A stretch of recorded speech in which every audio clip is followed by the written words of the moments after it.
So I mentioned the other day that Jerry had given me these camel hump heads. He also gave me a clutch and a pressure plate for a small block Chevy. And he gave me this. This is a 66 Corvette radiator. I think what he told me that is it was bought for a 67. It didn't fit and they had to get a different radiator or something like that. This is, I believe, a 4-core radiator. You can tell by how thick it is, and you can also look inside through the radiator cap and probably get a flashlight and shine down in there, but you can literally count the cores. I see 1, 2, 3. I see 4 easily. Back in the day, we used to race cars, and we'd use a 4-core radiator. You could find a 4-core radiator in a big car, a Buick, Oldsmobile, things of that nature. Some Chevys and stuff. It's just a lot more radiator than some cars will have. Well, nowadays cars have these little tiny radiators because they don't have enough motor in them to heat the engine up. But back in the day, if you was running like a 350 on the racetrack, you needed about all the radiator you could get. Now this one here is full of leaves and stuff. Been sitting around for a long time.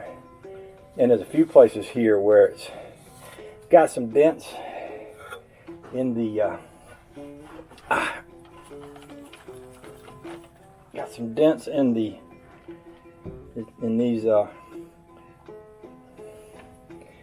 in these little fins. You can actually straighten them out sometimes with a little screwdriver, and it actually has been hit hard enough to bend the cooling cores here, but they aren't punctured.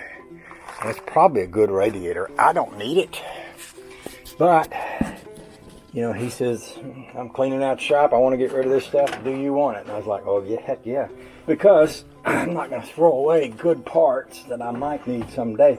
Now this radiator, I don't know if it would fit in the Rambler or not, but there's a chance it would. The one I have in there is a real nice aftermarket, I think it's a Griffin aluminum radiator, which those are very nice radiators, and that's kind of what you get nowadays. There's not a lot of places around that do radiator work. It used to be radiator shops, and they could solder up holes in these things and clean them out. They used to have a process called rodding out the radiator, where they would stick rods down through these lines and clean dirt out of them. I'll show you that Griffin radiator right quick. It's in the Rambler. We just call this an educational video, and I'll educate you a little bit on radiators and stuff. See, this is a Griffin. You can tell it's smaller, so probably that Corvette radiator wouldn't actually fit in here, but somebody might can use it. But you can see it's a good thick radiator. That's probably a 4-core. Can't say for sure, but I'm guessing it is.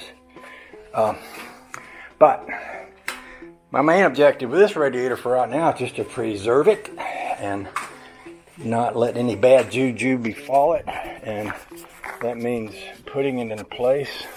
What are y'all looking at? Y'all stop looking at the sky and look at me.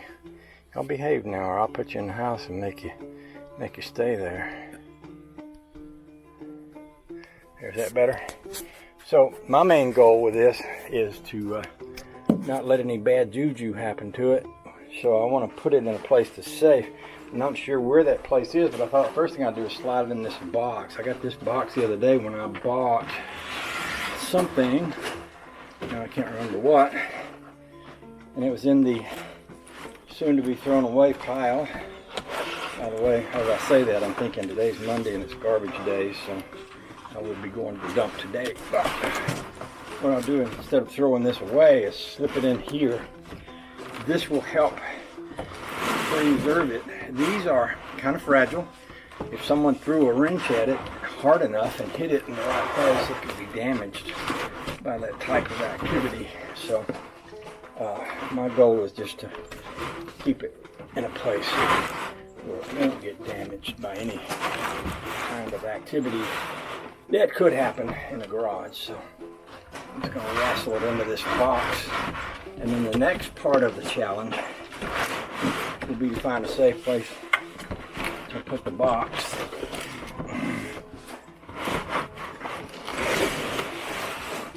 Oh, this doesn't wrestle into there so good. Hi, honey, baby. How you? Good. How you doing? Good. This isn't a radiator. Ah. It's an old one. It's an old Corvette radiator.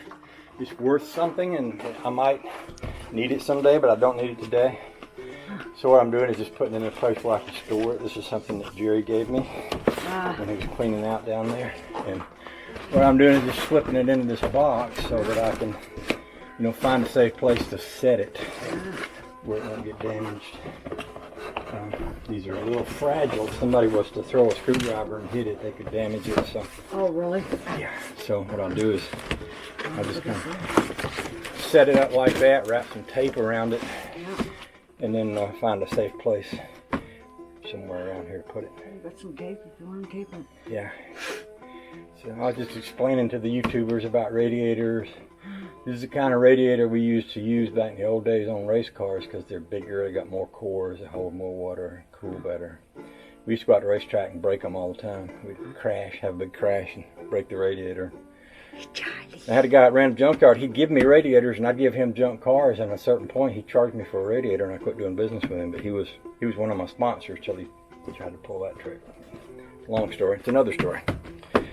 So, okay. Charlie is in the seat of the car there. I see. I said hi. See you later. That was my honey baby there. She just stopped by. She's been out running. She's a running girl. I tell you, she's strong. Strong and mighty. Here she goes. Oh yeah? Okay.